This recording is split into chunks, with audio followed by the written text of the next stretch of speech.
Modi BC అయితే మాకేంది, OC అయితే మాకేంది అన్న కవిత. బీసీ కులగణనం అంశం నుంచి ప్రజల దృష్టి మళ్లించేందుకు కాంగ్రెస్, బీజేపీలు నాటకాలు ఆడుతున్నారని బీఆర్ఎస్ ఎమ్మెల్సీ కల్వకుంట్ల కవిత మండిపడ్డారు. తెలంగాణ కుల సర్వేలో బీసీల తప్పుడు లెక్కలపై జరుగుతున్న చర్చలను పక్కదోవ పట్టించడానికి మోదీ బీసీనా కాదా అనే చర్చకు సీఎం రేవంత్ రెడ్డి తెర లేపారని విమర్శించారు.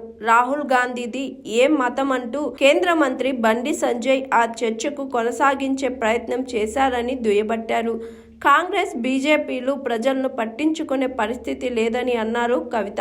మోదీ బీసీ అయితే మాకేంది, ఓసీ అయితే మాకేంది అన్న కవిత అని అన్నారు. బీసీల జనాభాను కరెక్ట్ గా లెక్కించాలన్నదే తమ డిమాండ్ అని చెప్పారు. పక్కా లెక్కలతో అసెంబ్లీలో కాంగ్రెస్ బిల్లు పెట్టాలని, దాన్ని కేంద్రంలో బీజేపీ ఆమోదించాలని అన్నారు. ఇది చెయ్యకుండా మోదీ కులం గురించి, రాహుల్ మతం గురించి మాట్లాడుకుంటున్నారని మండిపడ్డారు. బీసీ బిడ్డలను మోసం చెయ్యొద్దని హెచ్చరించారు. వంకర టింకర మాటలు మాట్లాడుతూ ప్రజలను రేవంత్ రెడ్డి ఆగం చేస్తున్నారని దుయ్యబట్టారు. 14 నెలల పాలనలో ప్రజలకు కాంగ్రెస్ ప్రభుత్వం నరకం చూపిస్తుందని అన్నారు. ప్రాణాన్ని పణంగా పెట్టి తెలంగాణ రాష్ట్రాన్ని సాధించిన ధీరుడు కేసీఆర్ అని చెప్పారు. రాష్ట్రంలో కేసీఆర్ను తలుచుకొని గుండె లేదని అన్నారు. ప్రజల హక్కుల కోసం పోరాటం చేశారు కాబట్టే కేసీఆర్ను ప్రజలు ఆదరిస్తున్నారని చెప్పారు. అందరి ఆశీర్వాదంతో, తన శక్తి యుక్తులతో రాష్ట్రాన్ని కేసీఆర్ ముందుకు తీసుకెళ్తారని అన్నారు ఎమ్మెల్సీ కవిత. ఏ అంశమైనా ముఖ్యమంత్రి గారు వంకర టింకర మాటలు మాట్లాడి ఆగం చేసుడు తప్పితే ఎప్పుడు కూడా దేనికి పరిష్కారం చూపించినటువంటి పాపన ఓలేదు.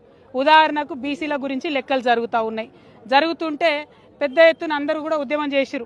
లెక్కలే తప్పున్నాయి, మీరు పెట్టిన జనాభా లెక్కలు బాగాలేవని అన్నారు. అంటే ఆ మాట పక్కకు పోగొట్టాలి అని చెప్పి ఆయన ఏం చేస్తాడు ముఖ్యమంత్రి గారు అంటే, మోడీ గారు బీసీయా కాదా అనే చర్చ మొదలుపెట్టిండు. ఆయన మోడీ గారి మీద మాట్లాడంగానే ఇటుపక్క బండి సంజయ్ గారు మరి రాహుల్ గాంధీ ఏ మతం అని ఈయన మొదలుపెట్టిండు.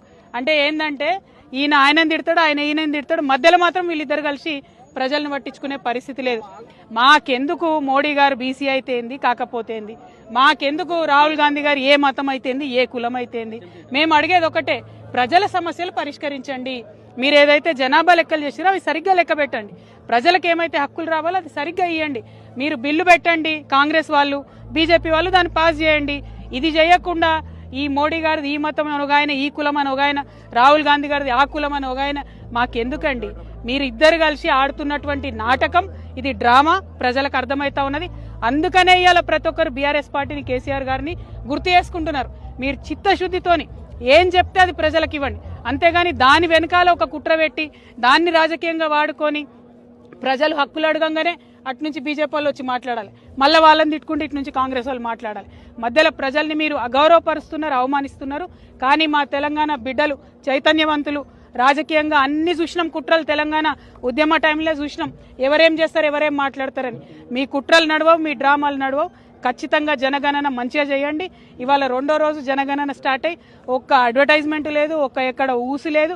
దాన్ని పరిపూర్ణంగా నిర్వహించండి, ప్రజలకు న్యాయం చేయాలి, బీసీ బిడ్డలను మోసం చేయొద్దని చెప్పి ముఖ్యమంత్రి గారిని, భారతీయ జనతా పార్టీని ఇద్దరిని కూడా మేము హెచ్చరిక చేస్తా ఉన్నాం. Thank you. జై తెలంగాణ, జై KCR. Hi, this is Swathi. Like చేయండి, షేర్ చేయండి, కమెంట్ చేయండి అండ్ సబ్స్క్రైబ్ చేయండి GRTV. Hi, this is Monica. Please like, share and subscribe GRTV.